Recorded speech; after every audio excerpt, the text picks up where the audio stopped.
दिसत नाही कॅमेरा. चला अरे आता यात वेळ काढवा. घ्या चला चला चला.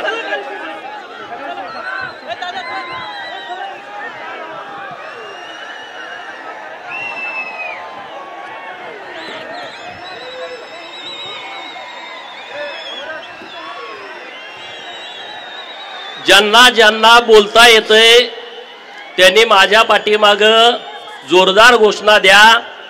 येळकोट येळकोट येळकोट येळकोट. बिरोबाच्या नावानं बिरोबाच्या नावानं माकूबाईच्या नावानं बाळूमामाच्या नावानं खंडोबाच्या नावानं मसोबाच्या नावानं. हे मसोबा लय खतरनाक असतो, नाही बोलल त्याला अवघड होऊन जाईल. मसोबाच्या नावानं आज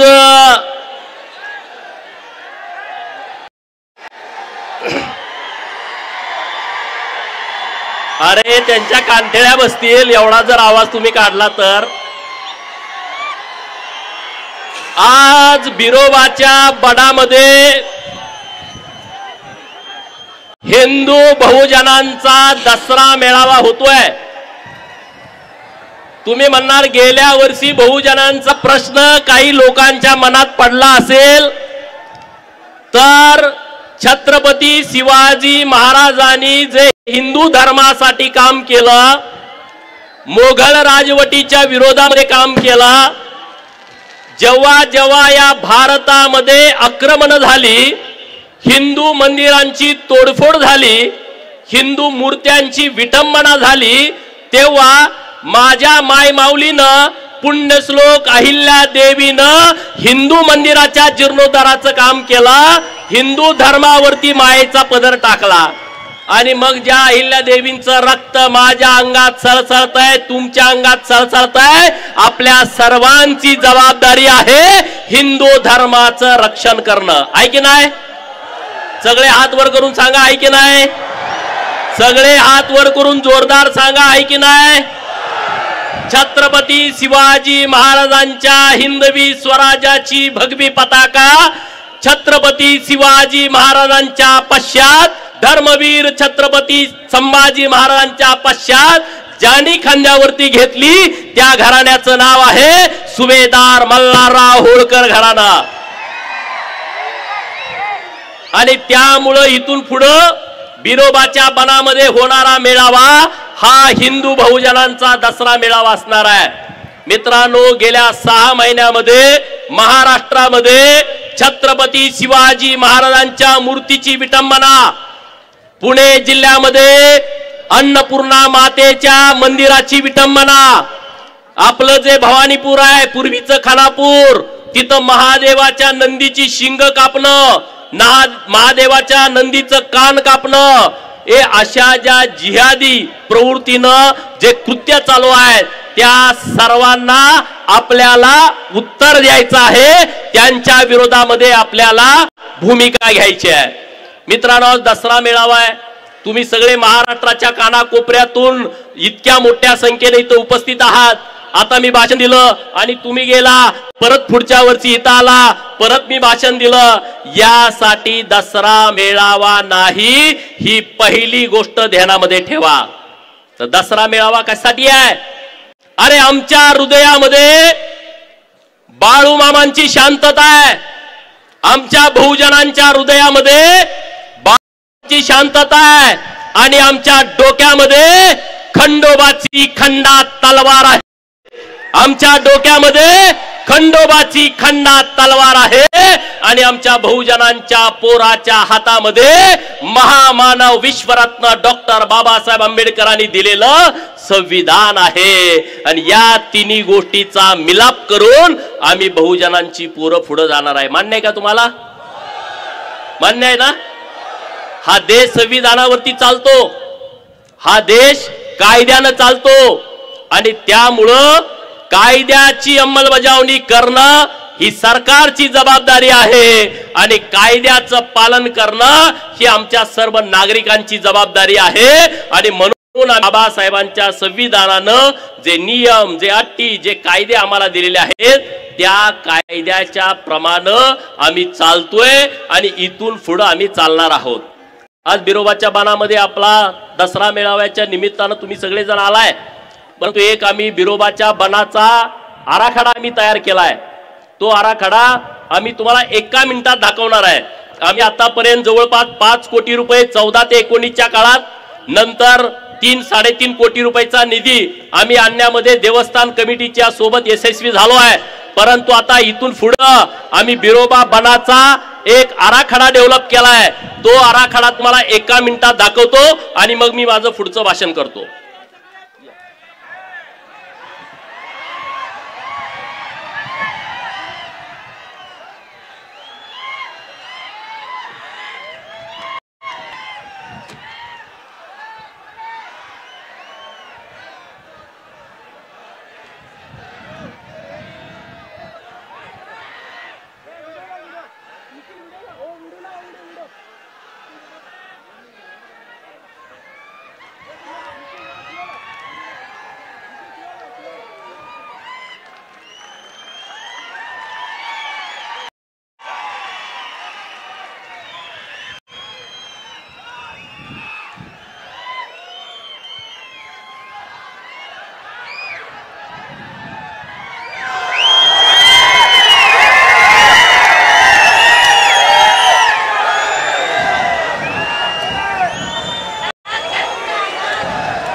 त्यामुळे आरेवाडीच्या बिरोबाचं डेव्हलपमेंट करणं ही आमची जबाबदारी आहे, हे आमचं कर्तव्य आहे। आणि राज्याचे लाडके मुख्यमंत्री माननीय देवाभाऊंच्याकडे माझी आरेवाडीतल्या समस्त बिरोबा भक्तांच्या वतीनं नम्रतेची विनंती आहे की हा आराखडा महाराष्ट्र राज्याच्या शिखर समितीच्या समोर आणून 107 कोटी रुपयाचा आराखडा एकाच वेळेस ही मागणी आपली सगळी माननीय सरकारकडे आहे आणि त्यामुळं नक्की आपण त्यामध्ये यशस्वी होऊ। आता तुम्हाला काय काय विषय वेगळे ऐकायचे असतील पण त्या विषयाकडे मी जास्त जाणार नाही।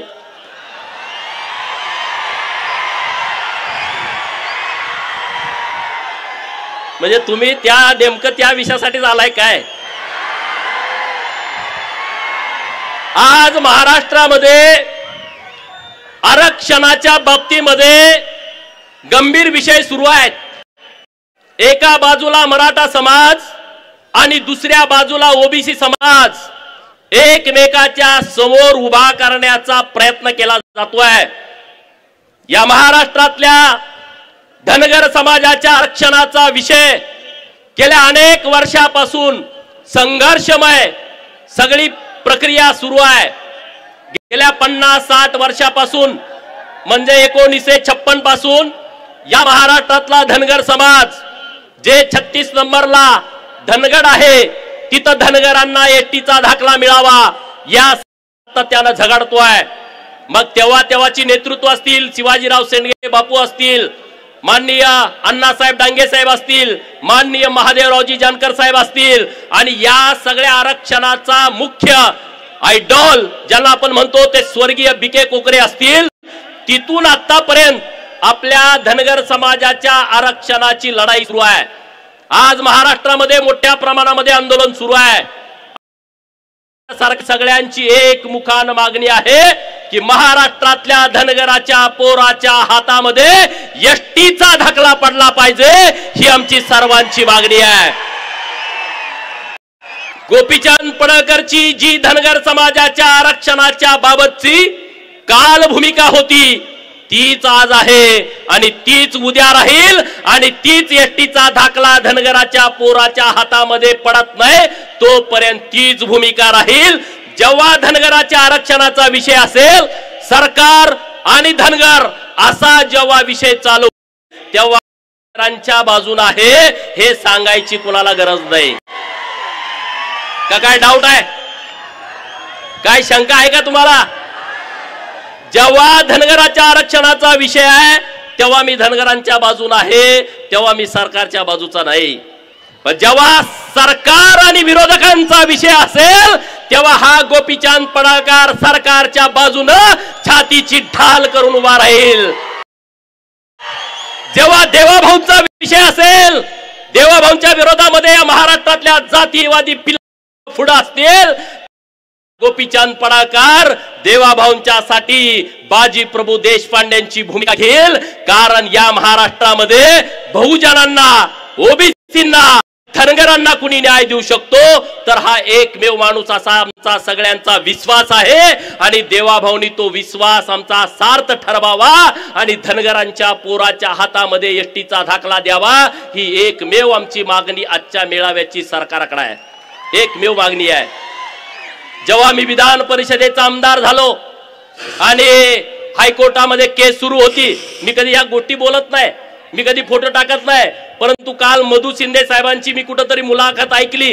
ज्या पत्रकार मित्रांनी मुलाखत घेतली त्यांचा मला फोन आला की एक धनगर आरक्षणावरती मी मुलाखत घेतली, तुम्ही ऐका. आणि ते मधु शिंदे साहेब जे महाराणी अहिल्यादेवी होळकर समाज प्रबोधिनी विचार मंचाचे अध्यक्ष आहेत आणि JP बघेल आहेत की ज्यांच्या अभ्यासानं हा पूर्ण आपला लढा सुरू आहे. आणि त्यांनी सांगितलं की 50 वेळा राज्याचे उपमुख्यमंत्री, तत्कालीन आत्ताचे मुख्यमंत्री यांच्या बरोबर 50 वेळा आमच्या बैठका झाल्या आणि जे कोर्टामध्ये पाहिजे ते आम्ही सरकारकडून मिळवलं.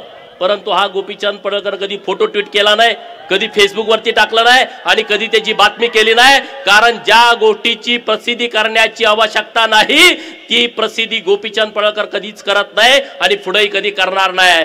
आता रस्त्यावरची लढाई सुरू आहे, त्या रस्त्यावरच्या लढाईला गोपीचंद पडळकरचा पाठिंबा आहे. न्यायालयामध्ये लढाई सुरू आहे.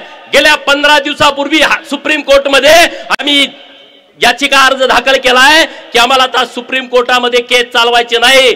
सुप्रीम कोर्टाने आम्हाला मुंबईच्या हायकोर्टामध्ये याचिका चालवण्याची परवानगी द्यावी. कारण आता पूर्ण ग्राउंड बदललेले आहेत. जो धनगड आहे असं कोर्टाचं म्हणणं होतं, त्या धनगडाच्या सगळ्या जात पडताळणीची प्रमाणपत्र रद्द केलेली आहेत आणि म्हणून आम्हाला हायकोर्टमध्ये केस चालवायला परवानगी द्या. तिथं जर आमच्या विरोधामध्ये काय बरं वाईट झालं तर परत सुप्रीम कोर्टामध्ये यायला आम्हाला अधिकार द्या, आम्हाला तसा हक्क द्या, अशी एक याचिका मी दाखल केलेली आहे. एका बाजूला न्यायालय, दुसऱ्या बाजूला रस्त्यावरची लढाई आणि मी तुमचा प्रतिनिधी म्हणून सरकारमध्ये जे काय करायचं ते मी करतोय, त्याबद्दल तुम्ही चिंता करण्याची आवश्यकता नाही, हे मला या मेळाव्यातून आपल्या सर्वांना सांगायचं आहे. दुसरा मुद्दा राहिला ओबीसीच्या आरक्षणाचा. गावगाड्यामध्ये ओबीसीच्या आरक्षणामुळे वातावरण दूषित झालंय. गावातल्या प्रत्येक पोरांना वाटतंय की आता आमचं ओबीसीचं आरक्षण गेलाय. प्रत्येक पोराला वाटतंय की आमचं राजकीय आरक्षण गेलाय. गावात एखादा सुताराचा, लोहाराचा, कुंभाराचा पोरगा गावचा सरपंच व्हायचा, नाबिकाचा पोरगा गावचा सरपंच व्हायचा, ते ओबीसीचं आरक्षण धोक्यात आलेलं आहे. आणि ही गोष्ट खरी आहे. एका गावामध्ये एक जरी दाखला निघाला तर ते सरपंच पदाचं आरक्षण जात आहे. पंचायत समितीच्या गणामध्ये एक दाखला निघाला तर पंचायत समितीचं आरक्षण जात आहे.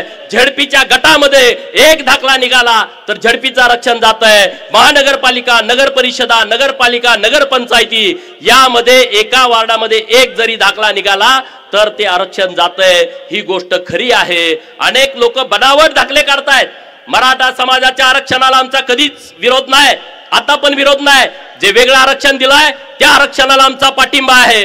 परंतु जे खाडाखोड करून माग कुणबी लिहायचं किंवा कुडं कुणगी लिहायचं, खाडाखोड करायचं, ओव्हर रायटिंग करायचं, अशा लोकांच्या बाबतीमध्ये आमचा विरोध आहे. आणि सरकारकडे आज माझी एकच मागणी आहे, हा जर ओबीसींचा आणि मराठा समाजाचा गावागावातला जर वाद मिटवायचा असेल तर सरकारकडे माझी एकच मागणी आहे, हे जे मराठा कुणबी आणि कुणबी मराठा प्रमाणपत्र या महाराष्ट्रामध्ये ज्या लोकांना मिळालेले आहेत, म्हणजे पंजाबराव देशमुखांनी विदर्भातल्या मराठा समाजाला तेव्हा आवाहन केलं होतं की तुम्ही कुणबी नोंदणी करा.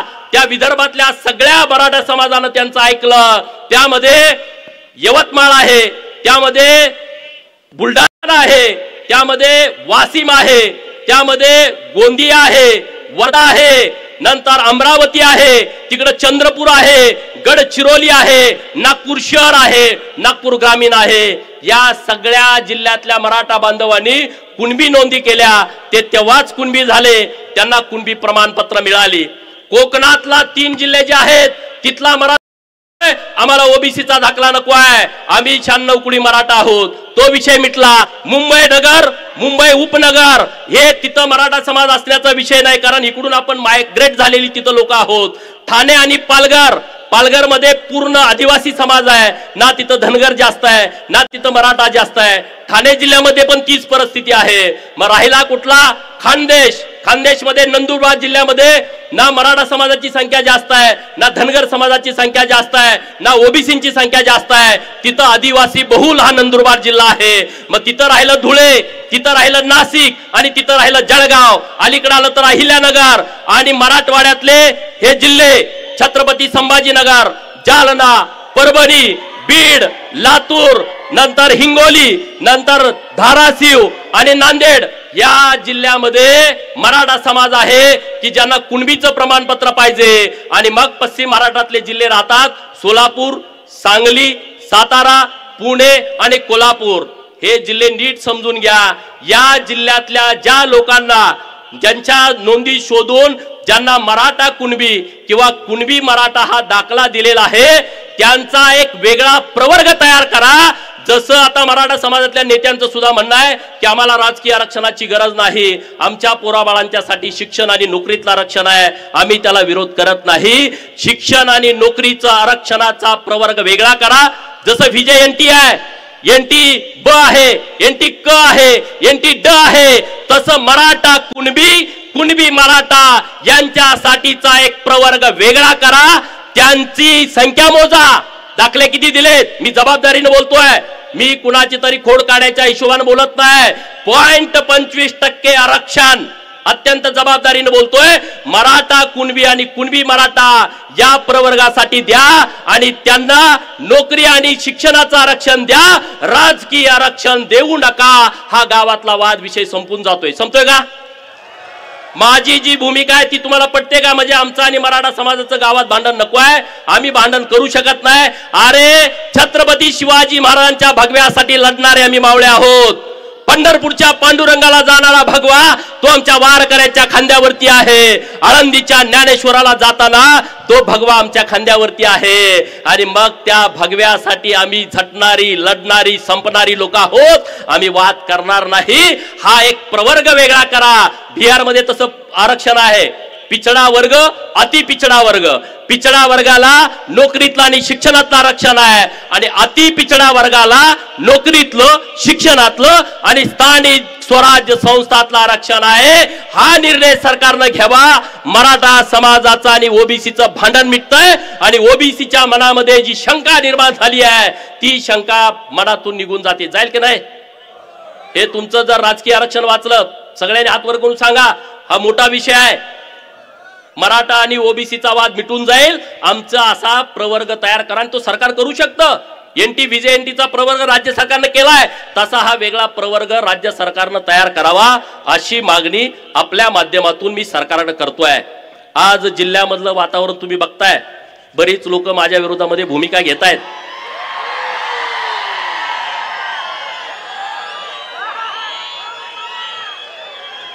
त्यांच्यासाठी मला एक डायलॉग सांगायचा आहे. अरे बड़ी से बड़ी हस्ती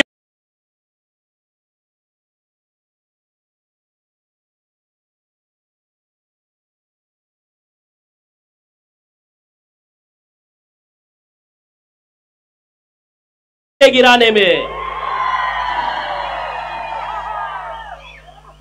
अरे तुम्ही सगळेजण गोपीचंदला टार्गेट करताय. गोपीचंदला टार्गेट करण्याचं कारण काय आहे?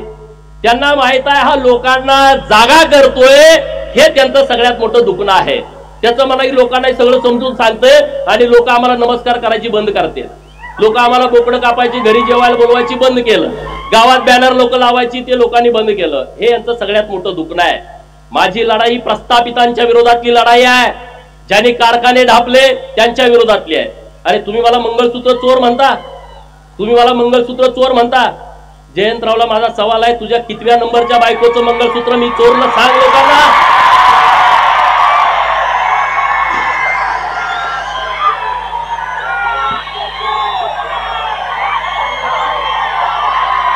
बरोबर ना?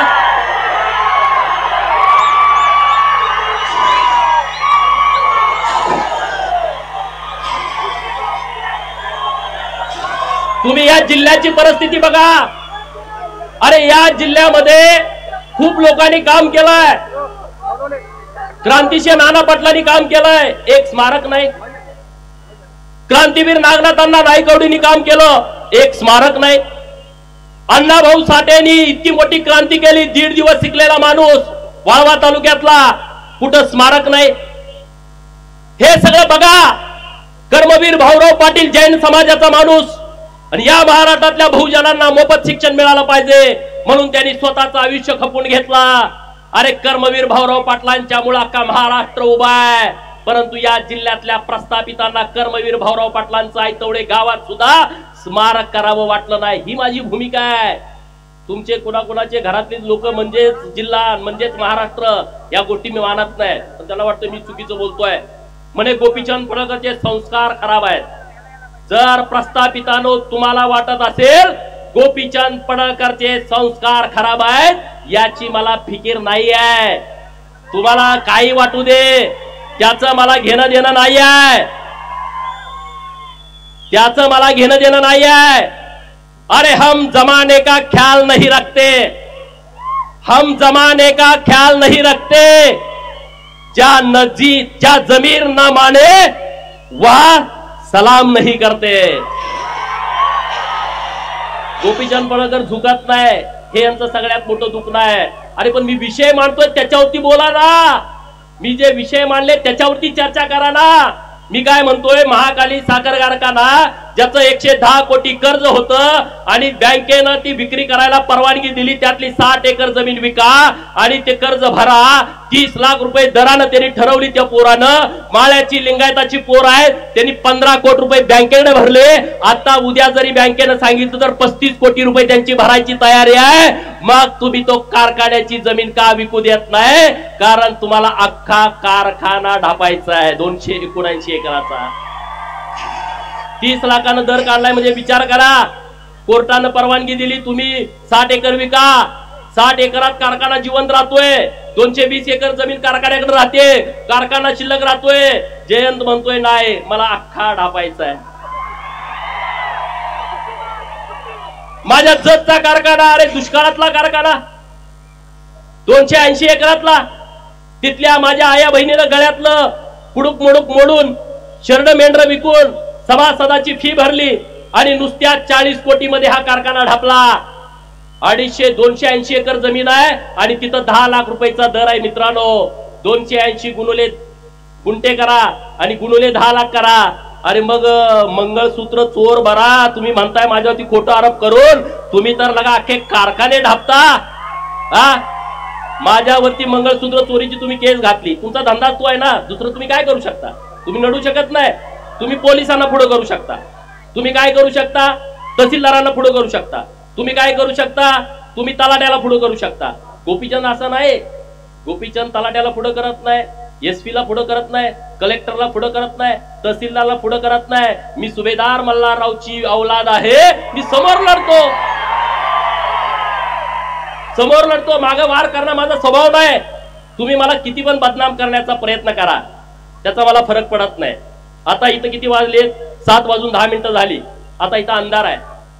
नंतर 6 वाजल्यानंतर पाटे इथं उजेड येणार आहे. दुपारी 2 वाजता इथं कडक ऊन येणार आहे. संध्याकाळी परत शिरवाळ होणार आहे. म्हणजे सूर्योदय झालाय तर सूर्यास्त होणार. आता हे बिरोबाचं मंदिर आहे आणि बिरोबाच्या मंदिराच्या बाजूने छोटी छोटी मंदिर आहेत. मुख्य मंदिर बिरोबाचं आहे. अरे तुम्ही छोटी छोटी मंदिर आहेत, पण तुम्ही ओळखणार कुणाला? बिरोबाच्या नावाने ओळखणार ना. कुठल्याही मोठ्या मंदिरामध्ये छोटी छोटी मंदिरं उभा केली तरी तुम्ही बिरोबाच्याच नावाने ओळखणार. मध्ये किती अशी वादळं तुम्ही निर्माण, या वादळातून उभा राहतो त्याचं नाव गोपीचंद पडळकर आहे. त्याचं नाव गोपीचंद पडळकर आहे. तुम्ही काही करा, त्याचा मला फरक पडत नाही. माडगुळकर, व्यंकटेश माडगुळकर, वीस खांडेकर मराठी भाषा नेली, साता समुद्रापलीकडे नेली. कधी तुम्हाला त्यांची आठवण आली नाही? आठवण आली तुम्हाला त्यांची आठवण येत नाही. तुम्ही त्या विषयावरती बोलत नाही, त्या विषयावरती तुम्ही भूमिका मांडत नाही. अरे माझ्या विरोधात तुम्ही काय एकवटला? या लव जिहादच्या विरोधामध्ये मी ओपन भूमिका घेतली. त्यांच्या लक्षात आलं की आता भूमिका घ्यायला लागलाय. एक आमची बहीण गुंडेवाडीची, तिला धर्मांतरण करून म्हणून मारलं, आत्महत्या करण्यास तिला प्रवृत्त केलं. या सगळ्या पादऱ्यांच्या विरोधामध्ये मी भूमिका घेतली. अरे एकता गोपीचंद 10 मिनिटं बोलला आणि अख्ख्या महाराष्ट्रातले पादरे रस्त्यावरती आले. 36 का कितीतरी विरोधात झाले आणि ते म्हणले ह्याची आमदारकी घालवा. अरे म्हटलं काय आमदारकी काय? कुठला काय तुमच्या उकरड्यातला काय कचरा आहे का रे? आमदारकी काय तुमच्या परड्यातला भाजीपाला आहे का? जत विधानसभा मतदारसंघातल्या मायबाप जनतेने मला निवडून दिलाय, त्यांना तो अधिकार आहे. मग हा पादऱ्याच्या कार्यक्रमाला गेला, हा जिहाद्यांच्या कार्यक्रमाला गेला आणि तिथं माझ्या विरोधामध्ये भाषण करतोय, म्हणजे हा हिंदू विरोधी आहे. ईश्वरपूर मधल्या लोकांनी लक्षात ठेवला पाहिजे की औलाद हिंदू विरोधी आहे, त्याला जागा दाखवायची वेळ आलेली आहे. बरोबर की नाही? मला भीती दाखवताय कोणाला? भीती कोणाला दाखवताय? गोपीचंद पडळकरला. तुम्ही माझ्या डोक्यात जाण्याचा प्रयत्न करू नका. मला ज्यांना ज्यांना वाटतंय गोपीचंद पडळकरच्या डोक्यात जायचंय त्यांच्यासाठी मी एक वाक्य म्हणतो, don't ever try to get inside my head. Try to get inside, it's a dark for you. माझ्या डोक्यात जाण्याचा प्रयत्न केला तर ती तुमच्यासाठी काळी कुट्ट अंधाराची राहील, हे लक्षात ठेवा. त्याला वाटते गोपीचंद म्हणजे मेंढरा मागचा आहे. मेंढरा मागच आम्हाला, आमचा ओव्या गाणारा मेंढरा मागा असतो. तो शाळा शिकलेला नसतो, पण अख्ख रामायण ओवी आमचा मेंढका मेंढरा मागा असतो. तो तिथं नसतो, परंतु अख्खी गीता त्याला पाठ असते. त्यानं कुणाकडून तरी वाचून घेतलेलं असतं. आमचा 10वीचा 12वीचा MPSCचा पोरगा सुद्धा रात्र उत्तर लिहिता येत नाही, पण मेंढरा मागे जाणारा माझा मेंढका अख्खा इतिहास सांगतो. ही बुद्धी आम्हाला बिरोबानं दिलेली आहे, ही बुद्धी आम्हाला परमेश्वरानं दिली आहे. डॉक्टर बाबासाहेब आंबेडकर साहेब म्हणाले होते, जगा पण वाघासारखं जगा, शेळीसारखं तुम्ही जगू नका. डॉक्टर बाबासाहेब बोलले होते जगा पण वाघासारखं जगा, आणि बाबासाहेब बोलले होते मला जेवढं आयुष्य मिळेल तेवढं मी वाघासारखं जगेन, आणि देशातल्या जे लोक आम्हाला गुलाम करतायत त्या लोकांना त्यांची जागा दाखवून देईन. आणि डॉक्टर बाबासाहेब आंबेडकर साहेबांनी तेच केलं. ते वाघासारखे जगले, आणि म्हणून तुम्हाला पण वाघासारखं जगावं लागेल. जगणार की नाही? कुणाला वाटतंय वाघासारखं जगावं? अरे सांगलीमध्ये म्हणले महाराष्ट्र संस्कृती बचाव सभा, आणि मला आई म्हणून शिव्या देत होते. मला ते गोप्या म्हणले का नाही सांगा? कुठल्या टीव्ही वरती ह्याच्यावर चर्चा झाली का? एक विधानसभेचा आमदार ज्याला 40,000च्या मताने निवडून दिलाय, त्याच्या विरोधामध्ये हे शिव्या देत आहेत, हे गोप्या म्हणतायत. कुठं डेबिट झालं नाही, कुठं तिथं असा स्पेशल रिपोर्ट झाला नाही, म्हणजे ह्यांना हे मान्य आहे. मला गोप्या म्हणलाय ना, मला म्हणू दे रे, मी एकदम सामान्य घरातला मुलगा आहे. मला गोप्या म्हणला काय आणि काय म्हणला मला त्याचा फरक पडत नाही. मग मी तुला जनत्या म्हटलं तर चालेल का? चालेल का? मी म्हणणार नाही, पण असं म्हणलं तर चालेल का? अरे त्याला माझं चॅलेंज आहे. माझी हात आणि पाय तोडायची तुम्ही भाषा सांगलीमध्ये केली. ते वाळव्याचं कुत्र म्हणत होतं की त्याला पोरं हुडकायला चालले. त्या जयंत्याला आणि त्या वाळव्याच्या कुत्र्याला मी आवाहन करतोय, बिरोबाच्या बनातनं तुम्ही जर जातीवंत पाटील असाल तर उद्या दुपारी प्रेस घेऊन जयंत्या पाटील आणि तो वाळव्याचा कुत्रा मला टायमिंग देईल. टायमिंग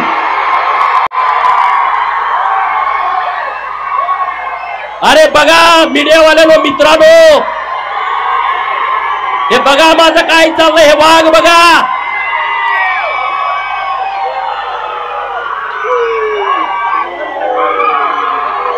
माझं वाक्य पुढचं ऐकून घ्या. जयंती आणि वाळव्याच्या कुत्र्यानं उद्या मुंबईमध्ये, सांगलीमध्ये प्रेस घ्यायची आणि त्यांनी सांगायचं गोपीचंद पडळकरला ईश्वरपूर मध्ये यायचं की वाळव्यात यायचं, दिनांक, वार आणि वेळ मला सांगा, मी तिथं येतो. बरोबर ना? माझ्याकडे पोरं यायची गरज नाही रे, ती तुमच्यात हिंमत नाही डरपोकानो. पण मी तुम्ही सांगाल तिथं येतो, हे मला तुम्हाला सांगायचं आहे. जायचं ना? जायचं का? मीडियावाल्यांना माझी विनंती आहे, त्याला सांगा असं गोपीचंदला बदनाम करून भीती घालून गोपीचंद थांबणारा माणूस नाही आहे. गोपीचंद फकीर माणूस आहे ना, मला आगे ना पीछा. तुम्ही मला किती जरी बदनाम करण्याचा प्रयत्न केला तर मी घाबरत नसतो. अरे मेरे जैसा बनने की तुम छोड़ दो, अरे मेरे जैसा बनने की तुम छोड़ दो, क्योंकि शेर पैदा होते हैं बनाने नहीं जाते. बरोबर ना? कुत्री अशी बोळक्याने येतात. मगाशी संदीप बाबा म्हणले ते शिकारी कुत्री नाही, ती गावठी कुत्री आहेत. आणि अशा गावठ्या कुत्र्यांना मी तुडवतच इथपर्यंत आलोय. अरे या महाराष्ट्रातल्या प्रस्थापितांच्या विरोधामध्ये मी भूमिका घेतो, ज्यांना मी लवत नाही, ज्यांना मी नमत नाही. त्या विधान भवनामध्ये पण गोंधळ झाला, सगळ्यांनी माझ्यावरती टीका. अरे पण एक फडतूस माणूस तिथं विधानसभेच्या आमदारांना एवढ्या गर्दीमध्ये वाकडं बोलतोय, वाईट वाईट बोलतोय, मग त्याच्या काय पाया पडायचं का? त्या तज्ञांनी त्याच्यावर मतच व्यक्त केलं नाही. हे महाराष्ट्रातले तज्ञ स्वतःला समजतात ना, घरात त्यांना बायका जेवायला देत नाहीत, पण ते तज्ञ असतात. ते म्हणे गोपीचंद पडळकरनं विधान भवनात मी आबरू वाचवली. एका आमदाराला कोणतर फडतूस माणूस ज्याचा पुढाऱ्यांना बाया पुरवायचा धंदा आहे, तो माणूस वाकडं बघत असेल आणि मी आमदारकीला भेट नाही रे, अशी आमदारकीला मी भेट नाही. माझा जन्म मी मागे सांगितलं होतं आमदार, खासदार आणि मंत्री होण्यासाठी झालाय, त्याच्यासाठी मी भेट नाही. त्याच्यासाठी मी काय असं करत नाही वेगळं काहीतरी प्रयत्न. अरे जतच्या लोकांनी मला सन्मानपूर्वक महाराष्ट्राच्या विधान भवनामध्ये पाठवलाय, जतच्या लोकांचं बिरोबाच्या बनातनं मी जाहीर आभार व्यक्त करतो, जाहीर आभार व्यक्त करतो. कारण ही माझी शेवटची निवडणूक होती, ही निवडणूक माझी शेवटची होती. कारण मी 2009 विधानसभा, 2012 जिल्हा परिषद, 2014 विधानसभा, 2019 लोकसभा सांगली, 2019 बारामती विधानसभा आणि 2024 जत विधानसभा, 5 निवडणुका मी याच्या अगोदर लढलो होतो आणि आता 6 निवडणुका झाल्या. लोकांना वाटते गोपीचंद पडळकरला लॉटरी लागली. अरे जरा अक्कल जरा चालवा, डोकं जरा चालवा. अशी लॉटरी सगळ्याला लागत असते ना, सगळेच नेते झाले असते. ह्या सगळ्या लोकांच्यामुळे ही लॉटरी लागली मला. ही सगळी महाराष्ट्रातली मायबाप जनता आहे ना, त्यांच्यामुळे मला लॉटरी लागली आहे. आणि म्हणून सर्व लोकांना माझी हात जोडून विनंती आहे की चिंता करण्याचं कारण नाही. सगळे जिल्ह्यातले माझ्या विरोधात जतलाच येते. दुसऱ्या तालुक्यात जाऊन बघा, दुसऱ्या तालुक्यात बैठक नाही, मिटिंग नाही. गोपीचंदची ताकद किती आहे बघा. वसंतदादाचा नातू एकत्र, जयंत पाटील एकत्र, विश्वजित कदम एकत्र, सगळे एकत्र. ही माझी ताकद आहे. तुम्हाला सगळ्यांची भांडणं मी मिटवतोय. वसंतदादाचा आणि राजाराम बापूचा एवढ्या वर्षाचा वाद एकट्या पट्ट्यानं मिटवला.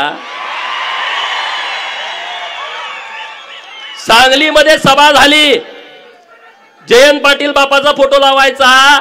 अरे शोधायला लागला फोटो, माझ्या शिवाजीराव शेंडगे बापूचा सुद्धा फोटो लावायची वेळ त्यांच्यावरती आली. नानासाहेब सगळ्यांचा फोटो व्यासपीठावरती, विलासराव शिंदेचा फोटो व्यासपीठावरती, पतंगराव साहेबांचा फोटो व्यासपीठावरती, वसंतदादांचा फोटो व्यासपीठावरती. सगळे हुडकून काढले, त्यांनी फोटो लावले. जयंतराव, ही ताकद गोपीचंदची आहे. सगळ्यांचे फोटो लावायला लागले. गोपीचंदला असं समजू नका आणि तुम्हाला काय करायचं ते करा, काय फरक पडत नाही मला. माझा काय बाप आमदार खासदार मंत्री नव्हता, त्यामुळे मला त्याची चिंता नाही. मला चिंता आहे तुमची. कारण एवढा जो अन्याय झालाय, अरे गुलाम केलं तुम्हाला गावामध्ये, गुलाम. साधा सरपंच व्हायला तुम्हाला संघर्ष करायला लावला, गावागावामध्ये झुंजवलं, गावागावामध्ये भांडण लावली, आमदारकी आणि खासदारकीची कधी स्वप्न तुम्हाला बघू दिली नाहीत. तुम्हाला जास्तीत जास्त झडपी, जास्तीत जास्त पंचायत समिती, 1 वर्षाचा सभापती, 1 वर्षाचा जिल्हा परिषदचा अध्यक्ष, मग आयुष्यभर सांगायचं या समाजाचा अध्यक्ष केला, त्या समाजाचा अध्यक्ष केला. अरे धनगराचा अध्यक्ष झाला असेल, माळी समाजाचा अध्यक्ष झाला असेल, लिंगायत समाजाचा अध्यक्ष झाला असेल, मागासवर्गीय अध्यक्ष झाला असेल, अरे मग त्या छोट्या समाजाचा झडपीचा अध्यक्ष कधी होणार? सुताराचा, लोहाराचा, कुंभाराचा, नाभिकाचा अध्यक्ष कधी होणार? रामोशी समाजाचा पोरगा जिल्हा परिषदचा अध्यक्ष सभापती कधी होणार? आणि मग त्या पालातल्या राहणाऱ्या लोकांची तर अवस्था अत्यंत वाईट आहे, अत्यंत वाईट आहे. आणि म्हणून मी मागच्या दसरा मेळाव्यामध्ये भूमिका घेतली होती की तुम्हाला मोठ्या भावाची भूमिका घ्यायची आहे आणि गावगाड्यातल्या सगळ्या लोकांना बरोबर घेऊन चालायचं आहे. आणि म्हणून महाराष्ट्रातल्या प्रस्थापितांना वाटतंय जी ओबीसीची चळवळ सुरू आहे त्यामध्ये धनगर बाजूला पडला पाहिजे, आणि धनगर लढतोय, धनगर ताकदीने विरोध करतोय, ओबीसीतून तो बाजूला झाला तर ओबीसीची चळवळ मोकळी होईल आणि धनगरांच्या चळवळीला आमचा पाठिंबा आहे असं ते म्हणतायत. अरे कधी तुम्हाला आमचा पुळका आला मित्रांनो? कधी आला तुम्हाला पुळका? आणि म्हणून धनगरांच्या वती 2 जबाबदारी आहेत. एक, धनगरांना एसटीचं आरक्षण मिळवण्यासाठी लढाई करणं, आणि दुसरं ओबीसीच्या आरक्षणाचं संरक्षण करणं. अशी दुहेरी जबाबदारी तुमच्यावरती आली आहे, दुहेरी जबाबदारी.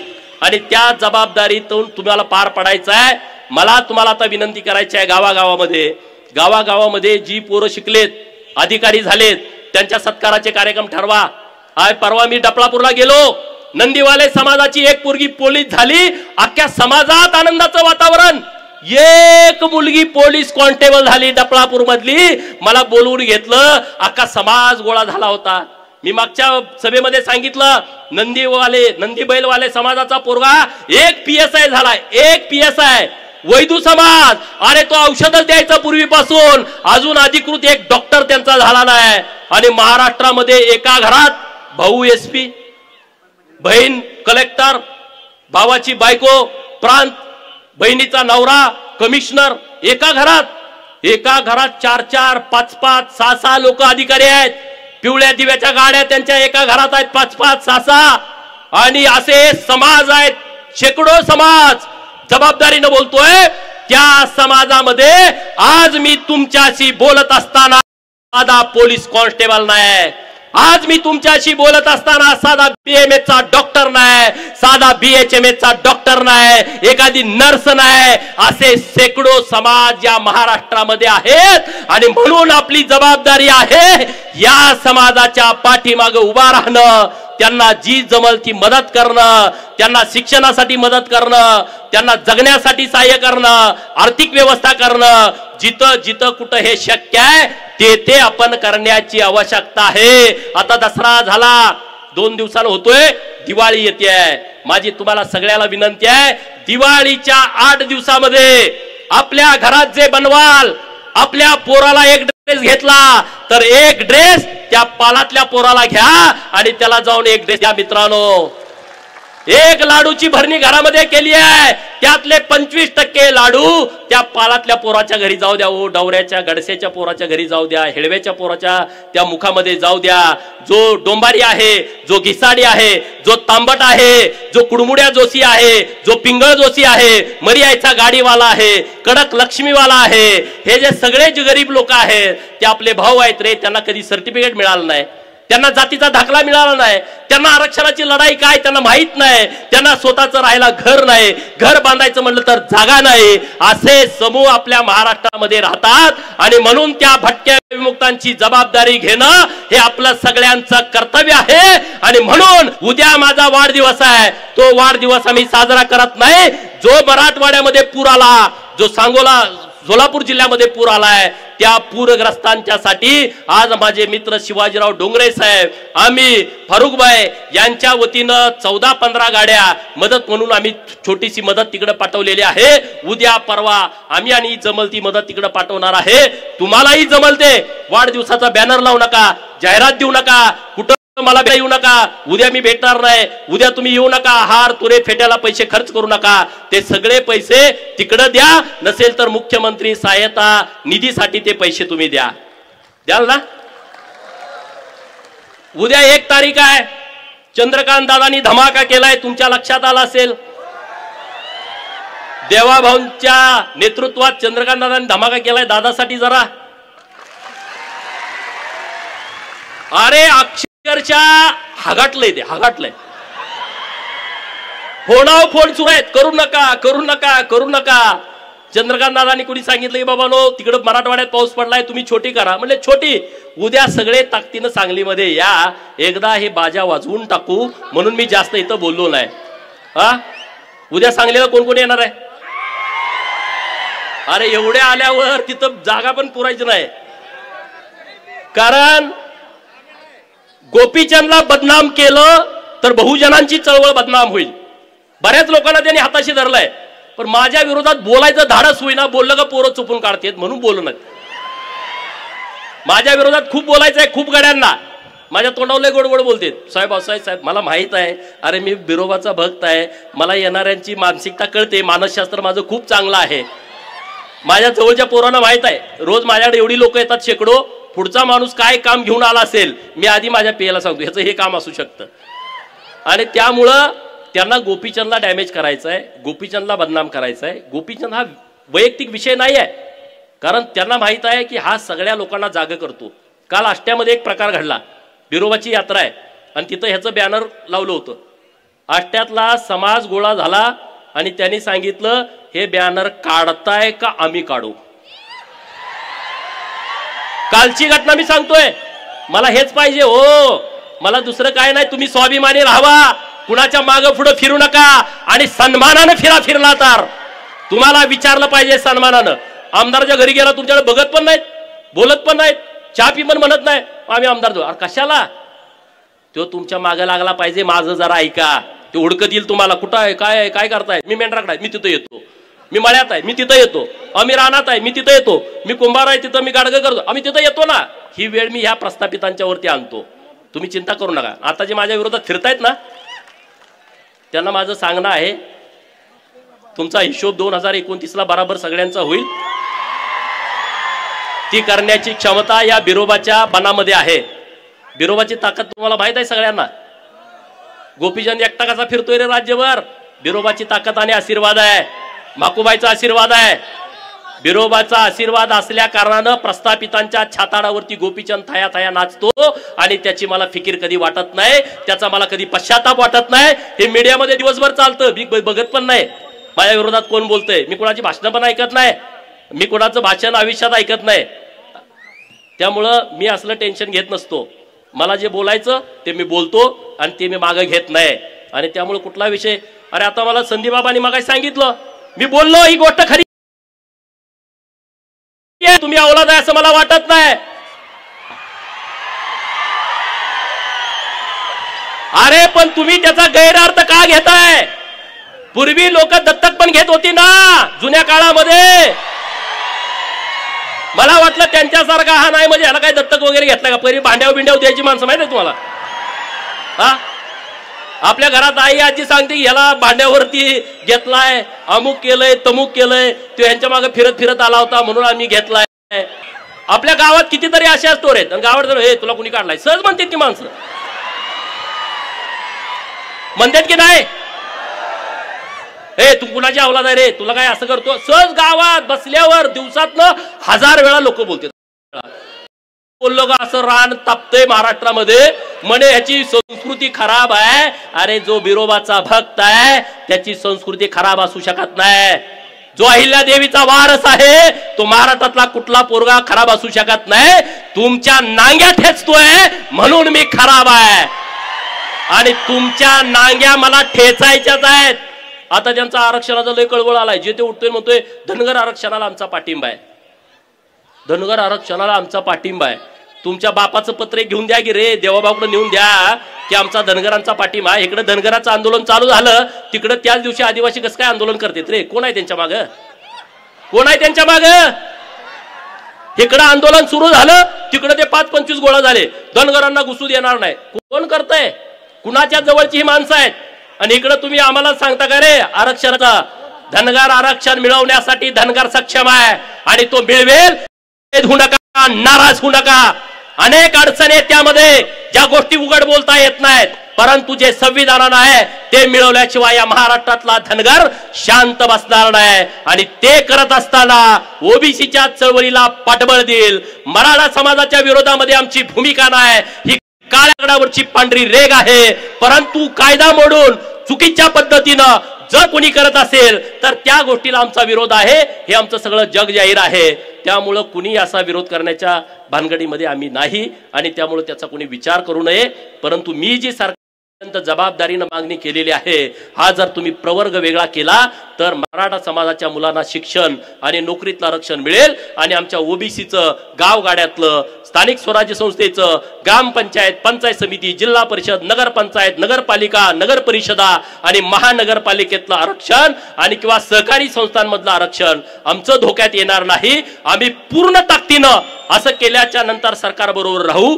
ओबीसीच्या बाबत अनेक सरकारने निर्णय घेतलेत, याची आम्हाला जाणीव आहे. ओबीसीचं मंत्रालय स्थापन करणं हे देवाभाऊनी काम केलेलं आहे. ओबीसीच्या मुलांना महाज्योती स्थापन करणं, आज आपल्या पोरांना एमपीएससी करताना, यूपीएससी करताना हॉटेलचं ऍडमिशन हे सरकारच्या माध्यमातून मिळतंय, हे सरकारनं आम्हाला केलंय. प्रत्येक जिल्ह्याला 2 वसतिगृह, 1 मुलींना 1 मुलांना सरकारनं आम्हाला केलंय. 200 मुलांना ऍडमिशन मिळतं. ओबीसीच्या मुलांना वसतिगृहात ज्यांना ऍडमिशन मिळत नाही त्यांना स्वाधार नावाची योजना आणली आहे. तालुक्याला गेला तर 38,000, जिल्ह्याला गेला तर 43,000, विभागीय कार्यालयाच्या ठिकाणी गेला तर 51,000 आणि मुंबई, नवी मुंबई, ठाणे, पुणे, पिंपरी चिंचवड आणि नागपूर या मेट्रो सिटी मध्ये गेला तर आपल्या पोराला 61,000 रुपये मिळतात. ते ओबीसीच्या पण पोराला मिळतात आणि धनगरांच्या पोरांना मिळतात. 600 ओबीसीची मुलं, 600 धनगरांची मुलं. एक ना अनेक योजना सरकारच्या माध्यमातून चालू आहेत. देवाभाऊनी ओबीसींच्या साठी खूप केलाय, पण माझी त्यांना विनंती आहे की ओबीसींचं संरक्षण करणं ही तुमची जबाबदारी आहे. धनगर तुमच्या बाजूने ठामपणे उभा आहे. धनगरांच्या आरक्षणाची अंमलबजावणी करणं ही तुमची जबाबदारी आहे. आम्ही तुमच्या पाठीमागे ठामपणे उभे आहोत. न्यायालयीन लढाईमध्ये सरकारनं, देवाभाऊनी आणि एकनाथ शिंदेनं खूप मदत केलेली आहे. मी तमाम महाराष्ट्रातल्या धनगरांच्या वतीनं तत्कालीन उपमुख्यमंत्री देवाभाऊंचं आणि एकनाथ शिंदे साहेबांचं मनापासून आभार मानतो. कारण 3 वेगवेगळी ॲफिडेव्हिट दिली होती. मंत्र्यानं, काल मी मधु शिंदेची मुलाखत ऐकली, मंत्र्यांनी 1 महिना फाईल त्यांच्या कपाटात नेऊन ठेवली होती. ती फाईल काढण्यासाठी या गोपीचंदला किती वेळा जावं लागलं असेल हे मी कधी तुम्हाला सांगितलं नाही. पण मी आणि मधु शिंदे रात्रंदिवस तिथं थांबलो. जेव्हा जेव्हा देवाभाऊंच्याकडे गेलो त्यांनी आम्हाला कधीही नाराजी व्यक्त केली नाही. समाजाची सगळी लोक होती, सगळ्या बैठकीमध्ये होती, मीच होतोय असा विषय नाही. परंतु धनगर समाजाच्या आरक्षणाच्या बाबतीमध्ये जे काय लागल ते आपण करू. सुप्रीम कोर्टामध्ये याचिका आम्ही दाखल केली आहे. आता सुट्टी आहेत, येत्या 4-5 दिवसामध्ये परवानगी मिळाल आणि सर्व याचिकेचा खर्च हा तुमचा पोरगा गोपीचंद पडळकर करणार हे मी सगळ्यांना सांगितलंय. कुणी सुद्धा वर्गणी द्यायची गरज नाही. मग त्याला 50 लाख लागू दे, 1 कोटी लागू दे, 1.5 कोटी काही लागू दे, मी माझं रान विकेल, पण धनगर समाजाच्या आरक्षणाच्या वकिलाची फी आम्ही भागवेल. आम्ही इकडे लढाई लढू, पण सरकारनं सरकारच्या पद्धतीनं काय मार्ग काढायचा त्यांनी त्यांचे तज्ञ लोक कामाला लावा. तुम्ही वकील सगळे कामाला लावा, कारण सरकारची भूमिका वेगळी असते. मराठा समाजाचं आरक्षण आलं, सरकार स्वतः केस लढतं, सरकार स्वतः 25-25 लाख एका दिवसाची फी देतं. धनगराची लढाई आली, सरकार धनगराच्या विरोधामध्ये असतं, आम्हाला वकील द्यावा लागतो. तिथं गोंड लोकांची केस चालू होती, सरकार विरोधामध्ये गोंड वर्गणी काढतात, हायकोर्टचा निकाल लावून घेतात, सरकार सुप्रीम कोर्टामध्ये जातं. म्हणजे तुम्ही लक्षात घ्या, हे तुमच्या ताकदीवरती सरकार तुमच्या बाजूला राहायचं का विरोधात राहायचं ठरवतं. त्यामुळं तुम्ही सगळे एक व्हा आणि सरकारचं आपल्याला जसं लढा पाठिंबा होता तशा पद्धतीचा जर पाठिंबा मिळवायचा असेल तर आपल्या सर्वांना सर्व शक्तीनिशी एक व्हायचं आहे. 300वी जयंती होती अहिल्यादेवींची, अरे कधी कुणी साजरी केली होती? तुमच्या कानावर आलं का? सरकारचं पत्र बघा, तहसीलदारांचं आता पत्र बघा, पीआयचं पत्र बघा, डीवायएसपीचं पत्र बघा, प्रांताचं बघा, कलेक्टरांचं पत्र बघा, एसपीचं पत्र बघा, सचिवांचं पत्र बघा आणि महाराष्ट्रातल्या सगळ्या खात्याचं पत्र बघा, मंत्र्यांचं. त्यावरती अहिल्या देवीचा 300वी जयंतीचा लोगो असणारा फोटो आहे. मित्रांनो, पहिल्यांदा घडतंय असं, पहिल्यांदा सगळ्यांना आदेश आहेत, ज्या कुणी अधिकाऱ्यांनी त्याला लाव, तिथं फोटो लाव, पुण्यश्लोक 300 फोटो तिथं लावलाय. हे अहिल्या देवींच्या जयंती, अहिल्या देवीच्या स्मारकाला 686 कोटी रुपये मंजूर केलेत, 686 कोटी रुपये.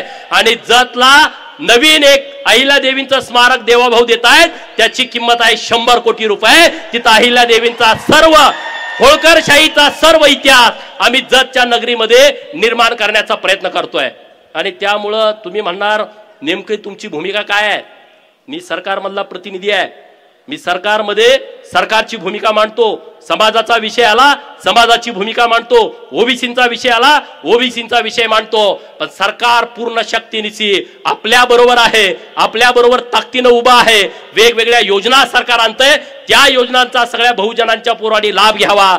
वसंतराव नाईक महामंडळाच्या माध्यमातून 15 लाखाची कर्ज देण्याची योजना सुरू आहे. सगळ्या ओबीसींच्या पोरांना आव्हान आहे, प्रत्येक जिल्ह्याच्या उद्योग भवन मध्ये जावा आणि तिथं वसंतराव नाईक आर्थिक विकास महामंडळामध्ये तुम्ही अर्ज करा आणि ते 15 लाख बिनव्याजी सरकार व्याज भरणार आहे आणि तुम्ही ते कर्ज प्रकरण मंजूर करून घ्या. तिथं देण्यासाठी अडचण आहे मला माहित आहे, परंतु त्यांच्या मानगुटीवरती बसवायचं आणि ते कर्ज मंजूर करून घ्यायचं. रामोशी समाजासाठी परवा योजना आणली आहे, 5 लाखापर्यंत कर्ज बिनव्याजी, बिन तारण, बिन जामीन सरकारनं आणलंय. या सगळ्या योजनांचा लाभ आपण सगळ्या लोकांनी घ्यावा, एवढं मी तुम्हाला सांगतो. आणि जाता जाता एक वाक्य बोलतो, छलांग तो हम वक्त आने पर लगाएंगे, छलांग तो हम वक्त आने पर लगाएंगे, सारे मोहल्ले तुम खरीद दो, सारे मोहल्ले तुम हम चलाएंगे, हुकूमत हम चलाएंगे. त्यांना काय करायचं ते करू द्या, त्यांनी सगळं घेऊ द्या. त्यांना सिंहासनावरती तुम्हालाच बसायचं आहे आणि आपण ते बसायचं, वाजवून सांगून बसायचं. त्यामुळे चिंता करू नका. उद्या सांगलीच्या स्टेशन चौकामध्ये इशारा सभा होणार आहे, त्या सभेला तुम्ही सर्वांनी यावं. बिरोबाच्या देवस्थानच्या सर्व अध्यक्षांचं, उपाध्यक्षांचं, सर्व कमिटीचं मी मनापासून आभार व्यक्त करतो. देवस्थानचे सर्व पुजारी यांचं मनापासून आभार व्यक्त करतो. पत्रकार मित्रांचा आभार व्यक्त करतो. आणि तुम्ही आमच्या पाठीमागं पाठबळ दिलं, मला मानपत्र दिलं देवस्थानच्या वतीनं, त्याबद्दल देवस्थानचं मनापासून आभार व्यक्त करतो आणि थांबतो. जय हिंद, जय महाराष्ट्र. पाऊस आलाय, तुम्ही सगळे हळू व्यवस्थितपणे गावाजवळ जावा, एवढी तुम्हाला कळकळीची विनंती आहे.